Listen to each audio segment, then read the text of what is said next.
Muy buenas, vamos con el problema de examen, el número 3, relativo a campos electromagnéticos, del examen de 2024, febrero, primera semana. Nos dice así: calcular la fuerza electromotriz inducida en una espira por un par de hilos paralelos de gran longitud por los que circula una corriente variable con el tiempo, igual y con el mismo sentido. Ver figura. Ahí tenemos los datos de la figura.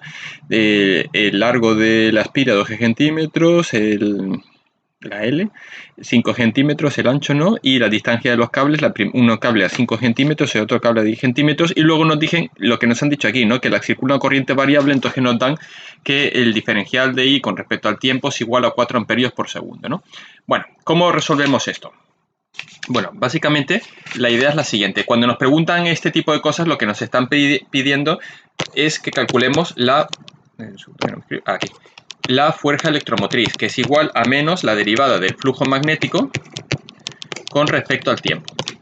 Entonces, eso nos lleva a que tenemos que calcular cuánto será el flujo magnético. Entonces, nuestro primer trabajo tiene que estar desarrollado en determinar el flujo magnético que atraviesa la espira, ¿no? Es decir, los cables que tenemos aquí un cable, aquí otro cable, ¿no? Este es el cable 2, por así decirlo, el cable 1, y aquí está la espira, ¿no? Entonces, básicamente, estos dos cables, si usamos la regla de la mano derecha, ¿no? Entonces, ponemos el pulgar hacia arriba, y cuando yo como si fueran los gladiadores en vida, ¿no? Pero la mano derecha. Y cuando intento abrajar el cable, veo que las uñas se me meten para adentro, ¿no? Entonces el campo magnético se está entrando para adentro. Este otro cable, otro tanto de lo mismo. Es decir, aquí está el pulgar. Cuando cierro la mano sobre este cable, también va a estar en el mismo sentido, ¿vale? Es decir, los dos campos magnéticos se meten en el mismo sentido. Si consideráramos tres ejes dimensionales, pues digamos que el campo magnético se está metiendo en la pizarra, se está yendo para este lado. El equipo docente ha considerado, este es el eje X positivo, entonces considera que esto es que el campo magnético va en la dirección menos UX. Esto es un convenio, es decir, aquí cada uno que considere los ejes que le guste. No necesariamente tiene por qué ser este el X, ni necesariamente tiene por qué ser este el lado negativo. No pasa nada, ¿vale? Este signo menos de aquí es un poco irrelevante, o sea, hay que usarlo y trabajarlo, pero que nos da un poco igual si al final nos da un valor en positivo o un valor en negativo. No es lo relevante de este ejercicio. Lo importante es que calculemos cuál va a ser la fuerza electromotriz generada. Pero quitando eso, el signo es lo de menos. ¿Por qué lo digo? Porque ahora cuando hagamos el flujo magnético con el vector normal del área esta, el vector normal puede ser uno que vaya en esta misma dirección, pero también puede ser uno que vaya en esta dirección. Entonces, los signos los puedo acabar cambiando yo como a mí me dé la gana. No obstante, seguiremos la propuesta del equipo docente para una comodidad. Entonces, él ha considerado el equipo docente que va para adentro y por tanto que tiene un signo negativo y que el vector normal a la superficie es el que sale para afuera y por tanto en sentido positivo. Vale, bueno, pues dicho esto, el campo magnético va a ser la suma, lo que hemos visto, de estos dos campos magnéticos. Entonces, simplemente los dos campos magnéticos funcionan igual, lo único que me va a cambiar es la distancia. Tenemos otro problemilla por ahí, que es el tema de esto que nos han dado, ¿no? Diferencial de I con respecto al tiempo. Nos dicen que esto es igual a 4. ¿Esto qué significa en la práctica? Hombre, si lo integramos, ¿no? Básicamente 4 más una constante va a ser la intensidad, perdón, 4t más una constante va a ser la intensidad, ¿no? Si yo esto lo derivo, saco ahora la derivada de I con respecto a t, me sale el 4 este. Realmente a mí de la intensidad lo único que me interesa es cómo varía con respecto al tiempo, pero como en la fórmula del campo magnético me va a salir la I, pues para que no nos sintamos raros de decir, oye, ¿cómo ha llegado a esto? Bueno, pues básicamente pues integrándolo y así lo sacamos. Esto se dice más fácil que ese que no es tan fácil el ejercicio, pero bueno, lo estamos intentando ver. Este a mí me parece un ejercicio que tenía su cierta dificultad, ¿no?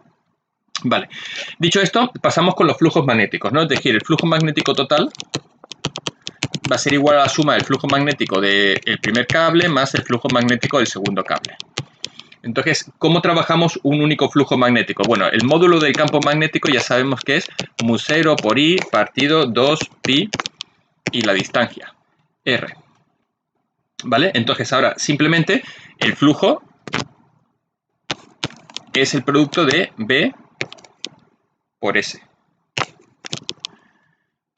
Eso es lo que tenemos. Pero yo no quiero, a mí realmente, cuando estamos trabajando con la fórmula, lo que me interesa más, el principal, ¿dónde tengo yo aquí el dibujo? Aquí. El principal problema que nos da es que este campo magnético, al al moverse por aquí, no es lo mismo el campo magnético aquí, en este punto. Esta X de aquí no tiene la misma fuerza que en esta de aquí, porque está más lejos ya de los cables, ¿no? Entonces, realmente, lo que tenemos, no me interesa tanto el flujo aquí, sino la variación del flujo. El flujo magnético sería esto, pero a mí me interesa más la diferencial de flujo magnético con respecto a ese. Si yo hago esto, pues directamente me saldría la B, ¿no? Entonces, ahora despejando, paso el ds al otro lado y me saldría B por ds. Es una flechita. Esto es a lo que me interesa llegar en primer lugar. ¿Vale? Entonces, de la derivada del flujo magnético, me da igual qué cable voy a usar. De momento lo estamos haciendo genérico, me valdría para cualquier cable. Es igual a B por ds. Ahora, nos quitamos de encima los vectores. Los vectores me molestan. Entonces, B por UX en negativo, porque hemos dicho que vamos a seguir el criterio de equipo docente de que el signo menos son los que se meten por la pizarra, ¿no? Y el ds, el vector normal, el equipo docente ha considerado directamente que era UX, entonces ds por UX. Con esto ya me quito de encima el problema de los vectores.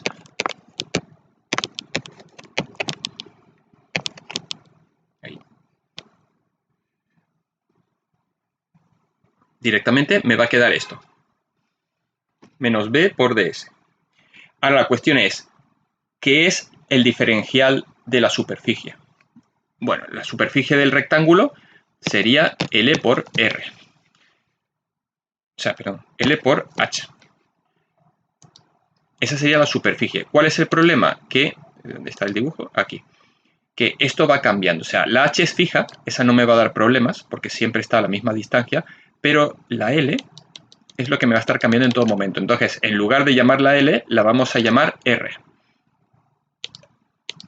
Siguiendo la nomenclatura que utiliza el equipo docente en su explicación. Entonces, donde está esta H, perdón, esa L, la quitamos y ponemos la R. Aquí ya eso dependerá de cada cable, ¿vale? De momento vamos a suponer que estamos con el primer cable y ya está. Pero en principio ya dependería de cada cable.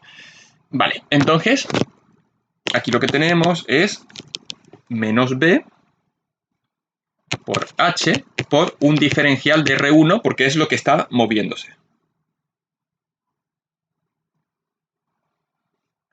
Una vez que hemos llegado a este punto, no hay que olvidarse que todo esto es el diferencial del flujo magnético. Y yo lo que quiero es hallar el flujo magnético, ¿no? Entonces, ¿qué voy a hacer? Integrar. Si aplico integrales a ambos lados, ya obtengo aquí el flujo magnético y aquí lo único que tengo es que determinar cuáles son los límites de la integral que voy a poner. Aquí es donde ya sí que me cambia la distancia del cable. Si estoy en el cable 1, uso la distancia A, 5 por 10 elevado a menos 2 es la distancia que va, ¿dónde estás? Aquí, que va de aquí a aquí, el comienzo de donde empieza el campo magnético, y hasta cuánto va a llegar, hasta el final de L. L, ¿cuánto nos dicen que vale? 5 por 10 elevado a menos 2, es decir, que va a llegar hasta 10 elevado a menos 2. ¿Dónde estás? 5 por 10 elevado a menos 2, y aquí 10 por 10 elevado a menos 2. Estos serán los límites de la integral. Menos B por H. Por cierto, aprovechamos y sustituimos B por la fórmula que hemos visto antes. Mu0 por I partido 2pi R, porque si no, difícilmente lo vamos a poder integrar. Partido R1. Aquí ya estaríamos trabajando con el cable 1, por eso hemos puesto R1 en el denominador. Operamos, entonces, ¿qué vamos a hacer? Sacamos fuera todo esto, que son constantes, y dejamos únicamente el R1, ¿no? Mu0 por I por H partido 2pi por el logaritmo neperiano de R, porque me ha quedado la integral de 1 partido por R diferencial de R, eso es el logaritmo neperiano, y ya con los límites, 10 por 10 elevado a menos 2, 5 por 10 elevado a menos 2. Aquí sacaría el campo, o sea, el flujo magnético del primer cable. El flujo magnético 1, que me sale, mantenemos el mu0 pi h partido 2pi, eso lo mantenemos. Y esto me sale en un segundo. Los tengo aquí apuntados y no tengo apuntado cuál es el 1 y cuál es el 2, pero lo calculamos en un momento. A ver. Un segundo. Estos son inconvenientes del directo. Vale, entonces este me ha salido esto por 0,69314. Ahora, para el cable segundo no cambia nada, es decir, sigo teniendo el mu0 IH partido 2pi, eso no me cambia y simplemente ahora los límites de la integral sí que me van a cambiar, porque ahora parto de un límite más lejano, en concreto, me dije el supuesto, donde tengo por aquí el dato, la distancia b, que son 10 centímetros, es decir, ahora parto de una distancia de hasta 10 a la menos 2 y a eso le tengo que sumar 5 centímetros más, es decir, que me voy a encontrar ahora con 15 por 10 elevado a menos 2. Y hago la misma operativa. Y esto el resultado que me queda es 0,405465 por mu0 IH partido 2pi. Si sumamos ambas cosas, obtenemos el campo magnético total, que es 1,0986 por mu0 por h partido 2pi, y aquí me pongo la i. Me la pongo un poquito separada para ahora trabajar la segunda parte. Muy bien, llegamos a este punto, entonces ahora planteamos lo siguiente. ¿Cuánto vale i? Ya lo hemos calculado antes, ¿no? 1,0986 mu0 h partido 2pi multiplicado por 4t más una constante c que me va a dar un poco igual porque ahora la voy a derivar. Pero ya tengo el flujo magnético en función del tiempo, que eso era una de las cosas que necesitaba para resolver esto.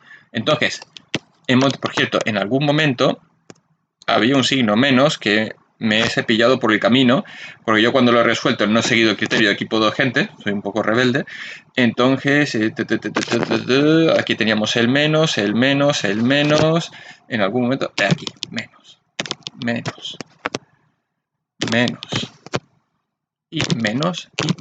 Vale, ahora ya está eso arreglado, para seguir el criterio. Entonces, la fuerza electromotriz que se ha inducido, hemos dicho que era menos la derivada del flujo magnético con respecto al tiempo. Menos por menos es más, o sea que ya me olvido del menos, ¿no? En mi caso, por ejemplo, me habría salido con un signo menos.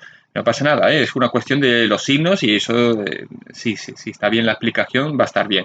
Ahora, derivada con respecto al tiempo. Aquí ya me sale, es de i partido de t, es decir, 4. Entonces me va a quedar 1,0986 por mu0 por h partido 2pi por 4. Y ahora ya sí sustituyo por los valores. Es decir, el mu0 lo tenemos por ahí arriba, es 4pi por 10 elevado a menos 7. La h nos dicen que son 12 centímetros, es decir, 12 por 10 elevado a menos 2 metros. Todo esto partido 2pi multiplicado por 4 y multiplicado por 1,0986. Este pi con este pi se me va, este 2 con este 4 se me va y pongo aquí un 2. Entonces 2 exponente 7 menos por 2 exponente 2 menos igual por 4 por 1,0986. Me sale 1,0546 por 10 elevado a menos 7 voltios, porque eso ya es la electricidad. A mí aquí me ha salido en positivo, a mí en la solución me salió en negativo, porque ya digo, no consideré el fondo como negativo, pero eso da un poco igual, porque lo que importa es llegar al valor de la fuerza electromotriz inducida. Realmente es más correcto hablar de módulo de la fuerza electromotriz o algo así para no estarse preocupado con el signo. En cualquier caso, eso es lo de menos. Y ya está, con esto estaría resuelto este ejercicio. Si te ha gustado el vídeo no olvides darle al like y suscribirte y muchas gracias y nos vemos en los siguientes problemas. Un saludo.